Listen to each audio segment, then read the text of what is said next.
In Lecture 33, I want to tell you about the structure of matter at its tiniest scale. This is a scale much smaller than the atom.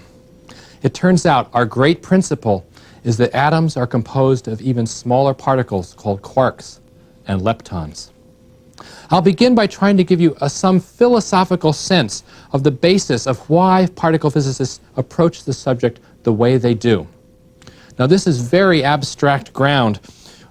It might help, in fact, to understand why particle physicists ask the questions the way they do, their philosophy of particle physics. Then we're going to take a look at the tools of this very esoteric research branch.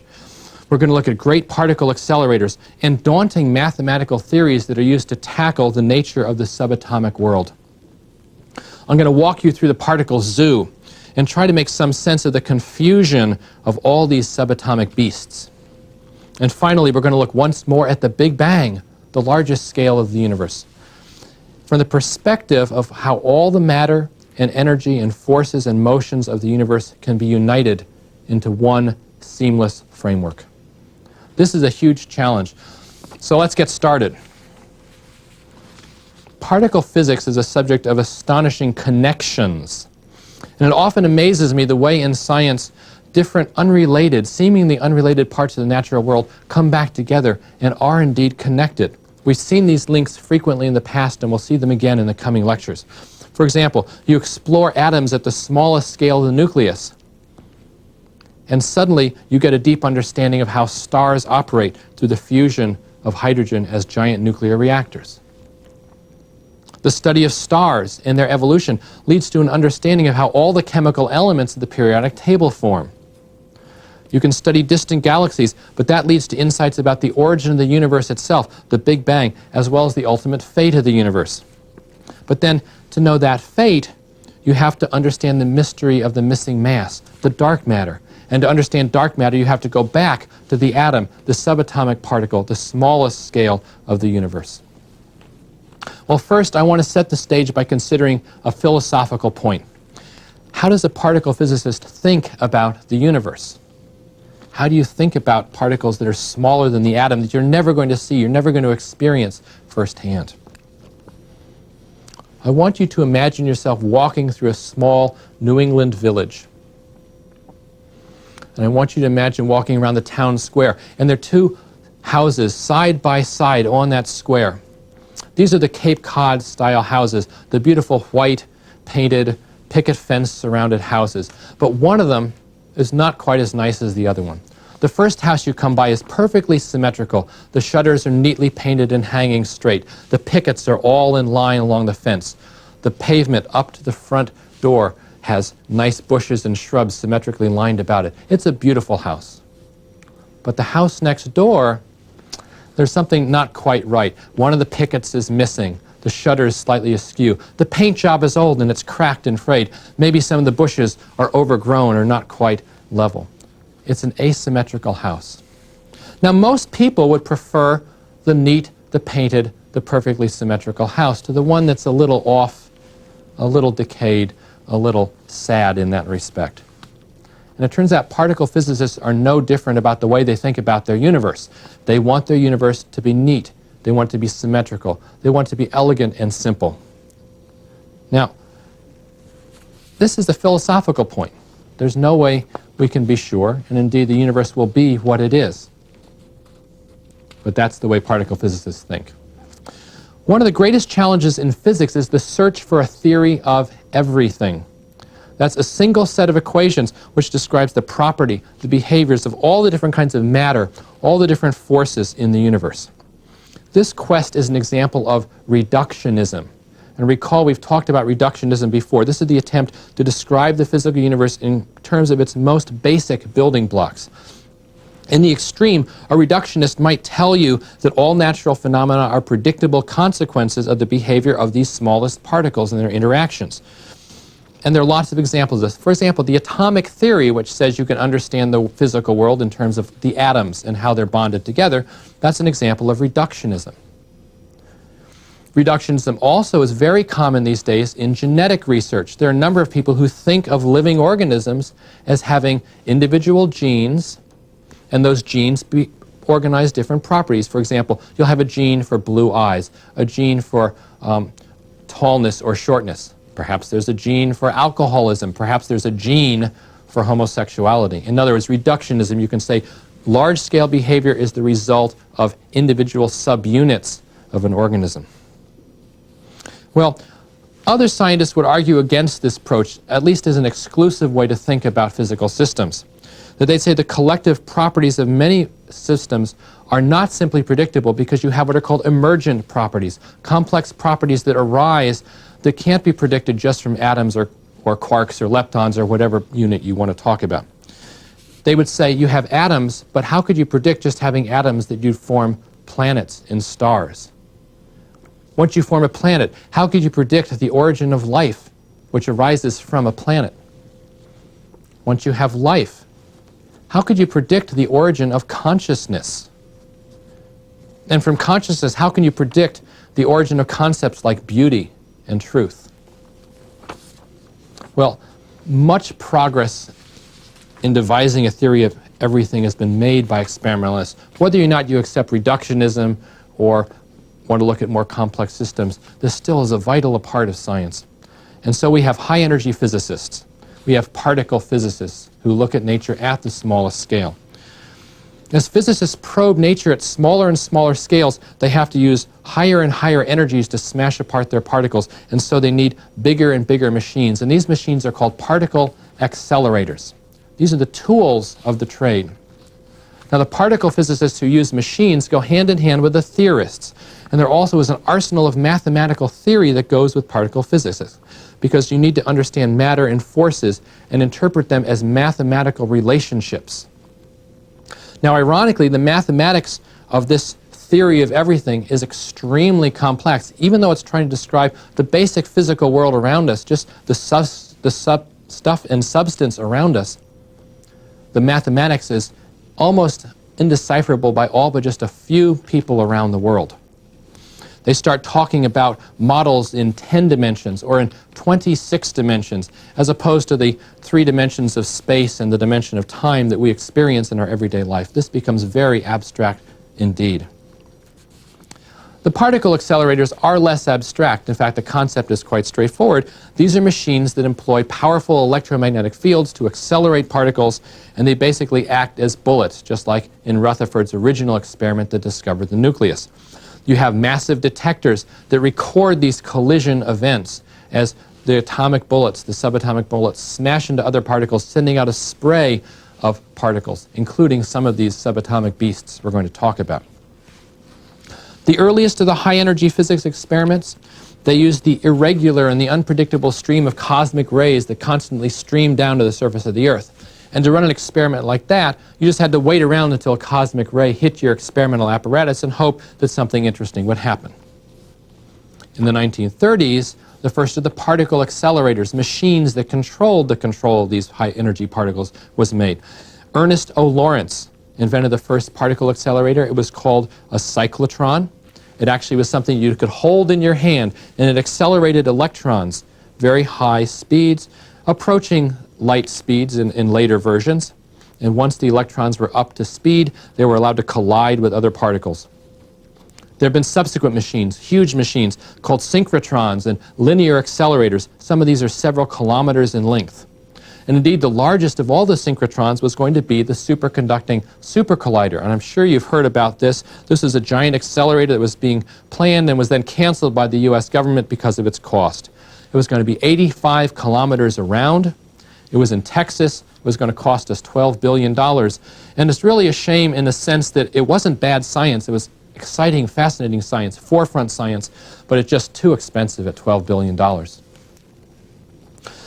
As physicists search for more and more massive particles, more ephemeral particles that only come to exist for a tiny fraction of a second and then disappear, they need these larger machines. You need high energies to make massive particles according to Einstein's equation, E equals mc squared. The energy is proportional to the mass. So for larger masses to make more massive particles in an accelerator, you need more energy. An electron's mass is on the order of 1,000,000 electron volts. Here, electron volts is a unit of energy that particle physicists use. So you have 1,000,000 electron volts in the electron. A proton's mass is approximately 1,000,000,000 electron volts. So particle accelerators reached tens of billions of volts in the 1950s. They got to hundreds of billions of volts in the 1970s. And then they reached 1 trillion volts in the 1980s. And things like the superconducting supercollider and some of the other machines that are now on the books that are being planned might reach 10 trillion electron volts to make very massive particles. These are very expensive facilities. They require huge staffs. One of the consequences, if you look at particle physics articles, they often have more than 100 co-authors. Indeed, there's some papers that are published in which the list of co-authors is longer than the article itself. It's amazing. Big science. Well, gradually, as particle accelerators became more and more powerful, more of these elementary particles had been discovered. At one point in the 1960s, there were hundreds of seemingly different elementary particles, each with a different characteristic set of properties, their mass, their electric charge, their spin in magnetic field, and other properties. And making sense of these particles, of course, is very similar to the task that confronted Dmitri Mendeleev 100 years earlier. There couldn't possibly be hundreds of fundamental particles. So the first step was to look for patterns, distinctive patterns amongst those particles. Now, one of the key steps was recognizing that some particles never took part in the atomic nucleus.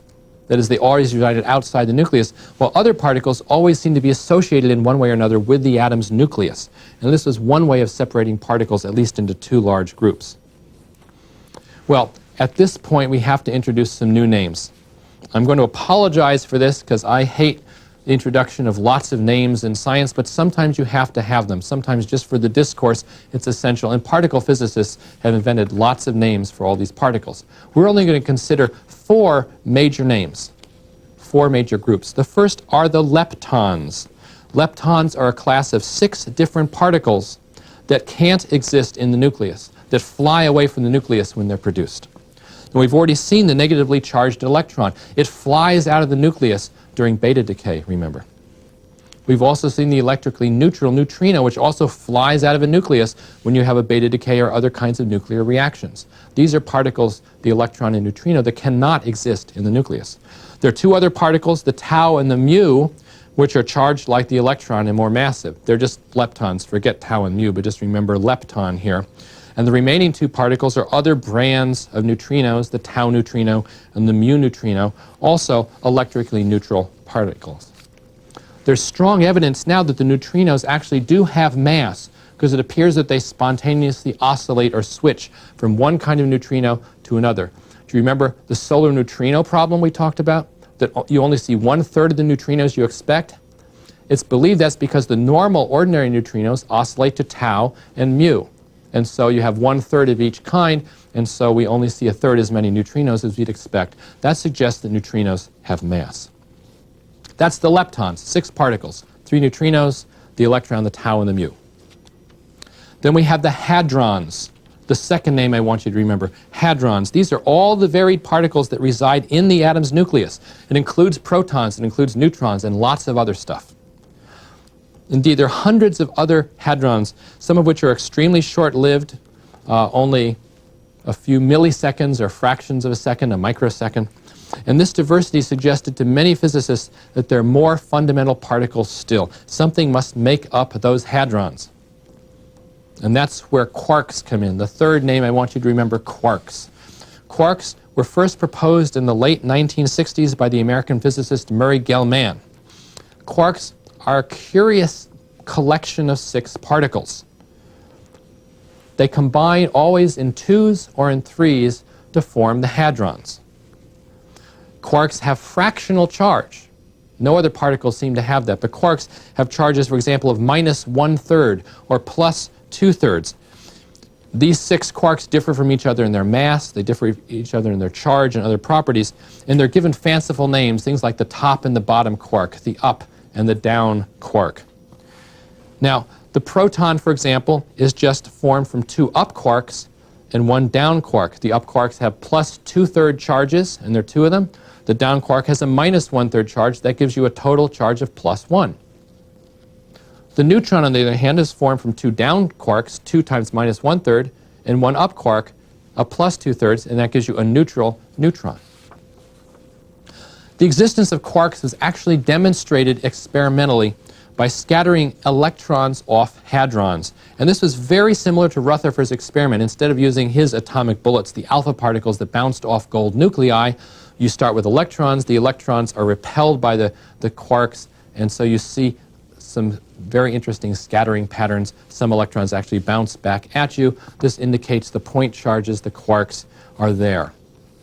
By the way, this discovery was described beautifully in a book by Michael Riordan, a book called The Hunting of the Quark, which I strongly recommend if you'd like to learn more about particle physics and the nature of quarks themselves. In May 1994, the sixth, the last of the quarks, the most massive, called the top quark, was discovered. And this picture of our universe with 6 leptons and 6 quarks seemed to have solidified. So here we have the great complexity of fundamental particles seems to be reduced to the comparative simplicity of 6 leptons and 6 quarks. Although we're not quite done, there's still the fourth name I want you to remember. That's antimatter. In 1932, a young graduate student at Caltech, Carl Anderson, performed a cosmic ray experiment in which collisions produced streams of particles. A few of these particles had the exact same mass as the electron. They looked for all the world like electrons. But when you turned on a magnetic field, the electrons spun off one way, and these particles spun off the opposite way, indicating that instead of having a -1 charge like an electron, they had a +1 charge. These were called positrons. This is an example, by the way, of what's called symmetry breaking in particle physics. When you have two particles that look identical, but you apply some external force or stimulus, and they then go off and do different things, that's symmetry breaking. You've broken the symmetry and therefore revealed a new kind of particle. Now, another attribute of this, when the positron combines with an electron, you get a complete annihilation of both particles and only energy remains. So these are the examples of antimatter. Now, it turns out antimatter is not just an obscure and arcane subject. We use antimatter in modern technology. For example, in the medical technique of positron emission tomography. This is a diagnostic technique, and this is how it works. Patients are fed a glucose solution, a sugar solution, with energy-rich molecules that have been synthesized with an unstable isotope of oxygen, an oxygen isotope that emits positrons. Now, the glucose, this sugar, is an energy supply and is carried to cells in your body, particularly cells in your brain, that are active and are working. Now, different parts of your brain work at different times. When you're doing mathematical calculations or when you're reading or when you're sleeping, different parts of the brain are active. And so positron emission tomography measures the places in your brain where positrons are being emitted from, and therefore it can test brain function. It can look for brain abnormalities. It's a really important way of testing how the brain is functioning. Okay, so back to particle physics. We now have 6 leptons. We have 6 quarks, and we have their 12 antiparticles for a grand total of 24 and a really nice symmetrical arrangement. One of the greatest mysteries of particle symmetry, though, is the asymmetry between matter and antimatter. Here we have 6 quarks and leptons, 6 antiquarks, 6 antileptons. You think that when the universe was formed, there'd be an equal amount of both of these. But there isn't. There's vastly more matter than antimatter. We look at distant galaxies, and through various techniques analyzing the light and so forth, we can tell they're all made of matter. There's no antimatter galaxy out there. So how can there be this asymmetry? It seems like it's a kind of imperfection in the universe. Well, I guess I'd have to ask you, on the other hand, if there weren't the asymmetry, if antimatter and matter exactly balanced each other at the origins, it all would have annihilated each other, and we wouldn't be here to talk about matter and antimatter. So I guess that's one way of getting around the problem. But it is an interesting asymmetry. Okay, so right now we seem to know about all the different kinds of matter, or at least we think we know about all these different kinds of matter. But the theory of everything requires more. You also, at its most basic reductionist level, have to describe all the forces that act on matter as well. And right now we know of 4 different forces in the universe, 4 and only forces. 4. We've looked at 2 of these so far. We have gravity, the universal force between any 2 masses.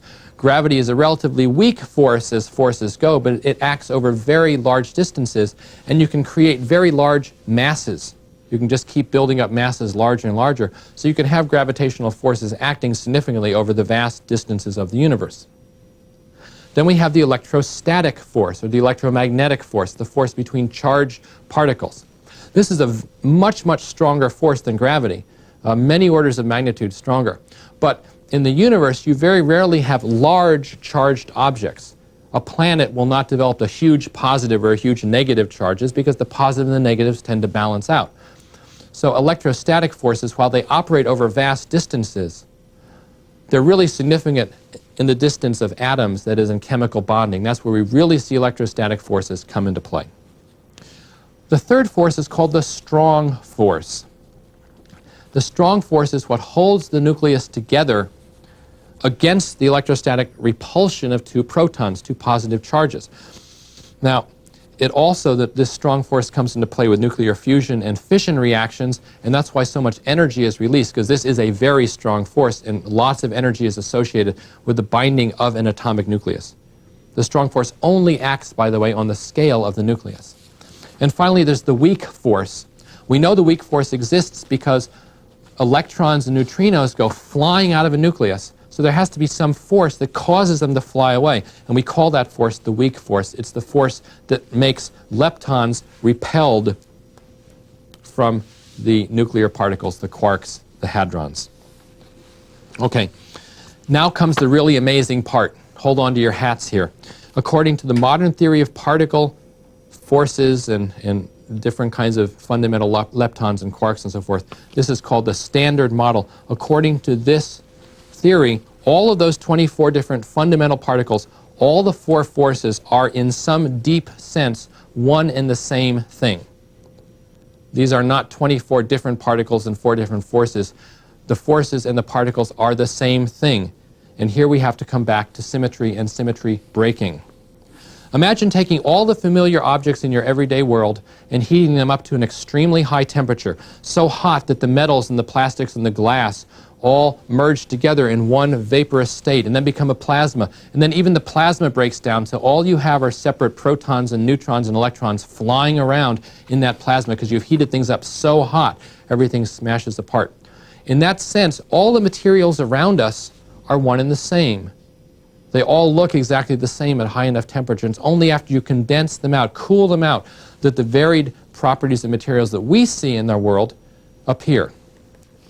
So now I want you to imagine yourself back to the Big Bang, the very origin of the universe, when all the matter, all the energy in the universe was concentrated down to a point. The temperatures were so unimaginably high that everything was in a single uniform state.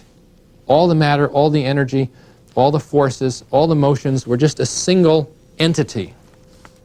And only as the universe expanded and cooled were these different forces, were the different particles condensed out in this sense. Theorists tell us the sequence of freezings that took place. The first of these, according to calculations, was at 10 to the minus 43rd seconds. That's when gravity, the force of gravity, split off from everything else. So then you had gravity and this mass energy forces motion melange. At 10 to the minus 35th seconds, you had a freezing of the strong force. So for the first time, quarks could condense and form nuclei, at least the nuclear particles like protons and neutrons. At 10 to the minus 10th seconds, the weak force and the electromagnetic forces separated. So at last, all 4 forces were present. But this was well into the history of the universe. At 10 to the minus 10th seconds, was that 1/10 billionth of a second. It's hard to imagine what that means, actually. Subsequent freezings then led to the different kinds of matter we have today. Prior to the 10 to the minus 5th seconds, all the particles were just quarks and leptons. Apparently it was slightly more matter than antimatter. That's the asymmetry we talked about. At 10 to the minus 5th seconds, the quarks combined to form hadrons. Then at 3 minutes, you got the first nuclei with protons and neutrons fusing together to form deuterium. Here is the key point. At that stage in the origin of the universe, you had just a brief instant when protons and neutrons link together, forming a fraction of deuterium, the present ratio of deuterium to hydrogen resulted from that time at about 3 minutes into the origin of the universe. Finally, at 500,000 years, so 500,000 years later, the universe cooled sufficiently that the first atoms formed. You actually then got rid of the plasma. Light could radiate out and fill the universe. Then you started having clustering into stars and galaxies and clusters of galaxies, and the atoms as we know it. The universe began to look at least a little bit familiar. This is an amazing history. There are a number of excellent books that describe this period in more detail, and two of my very favorites are Steven Weinberg's The First 3 Minutes and James Treffel's The Moment of Creation. I recommend those books. The standard model of particle physicists, and by extension the universe itself, seems like a neat little package, but there are nagging problems to this model. To me, the most significant one is that the mathematical description of the standard model requires more than a dozen separate fundamental constants. These are not things you can predict from theory. You just have to measure them and accept them as they are. Things like the mass of the electron, the speed of light, the gravitational constant, and so forth and so on. About a dozen of these. Now, each of these constants has to be determined separately, and there's no mathematical relationship seemingly between them. So many physicists feel that this aspect of the standard model, it lacks elegance in a sense. It lacks a kind of beauty and simplicity that you might expect from a universe. Another problem with the standard model is the force of gravity has not yet been fully integrated into the model. We really don't know how gravity relates to the other forces in any fundamental way. And of course, the standard model doesn't fully explain dark matter. Remember all that missing mass? Might there be other classes of particles? Might there be WIMPs, these weakly interacting massive particles that are not part of our 24 particle inventory right now? In fact, there are some modifications of the standard model that have been proposed that double the number of particles. Some of these models are called supersymmetry or string theory.